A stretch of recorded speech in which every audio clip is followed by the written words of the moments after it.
Hi everyone, it's Amy here. For my final song and presentation, I decided to do my project on Respect by Aretha Franklin. So obviously I've heard the song before in different movies and on oldie stations and everything, but I really felt that this song would be something that did have historical significance, seeing that the song was released in a time of the civil rights movement, and sure enough, I was right. So, upon further research, I found out a lot of really cool and interesting things about the song, which I had never known before. So, I thought that was really cool. So, first of all, I found out that the song was recorded on Valentine's Day, actually. And a funny thing about the song being recorded is that Aretha Franklin was actually sick on the day that she recorded the song. So, it was recorded on Valentine's Day of 1967. And it was it charted as number one on a Billboard Pop Singles chart on June 3rd of 1967, and it ended up becoming her first record that ever charted in the United Kingdom, and it charted number 10 there in the UK. It was recorded in New York City with Atlantic Records. She worked with Jerry Wexler, who is a famous producer. The funny thing about the song, which I didn't know before, is that it was originally sung and written by Otis Redding.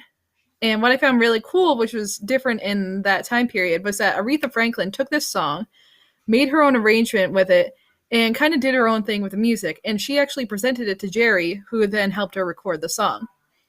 What I also found out is that in background vocals that you hear in the song, that is actually Aretha Franklin's sister singing. Another thing is that during the song, there's a saxophone solo that goes on. And what's cool about that is actually King Curtis that did that saxophone solo, and he was from Stax Records. So there's a lot of really cool different things going on in the record, and there was actually a rhythm section used, which is the now famous Muscle Shoals rhythm section. So that was cool. Just another random fact that I found out about the song is that she was 25 years old when it was released, and this is a song that really shot her into stardom. At the time where it did hit number one on the pop charts were dominated by different white men. So not only was Aretha Franklin a colored woman, she was a woman standing out amongst the League of Men on the charts, which is awesome. So this song was definitely a staple in the civil rights movement. This song, obviously, called Respect, was about demanding respect for women. And it wasn't only about demanding respect for women, but it was just demanding respect for the African American people and the black people in the country. The song was all about overcoming the lack of diversity. And around the time where the song came out, black people were being mistreated and they were being beaten, and sometimes they were even killed.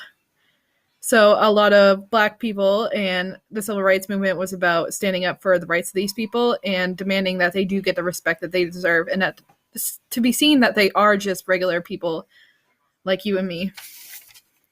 Upon further finding out that this song was definitely a staple in the civil rights movement, I found out that Aretha Franklin's dad also worked alongside Martin Luther King in the civil rights movement. So she had a lot of passion for, since she was a young child, for standing up and making a difference and making a change. So this song in its own brought a ton of liberation for black women and black people everywhere, showing them that they do deserve respect. And she kind of stood up for all of them. And soon the song became a hit and became a really moving song in the civil rights movement.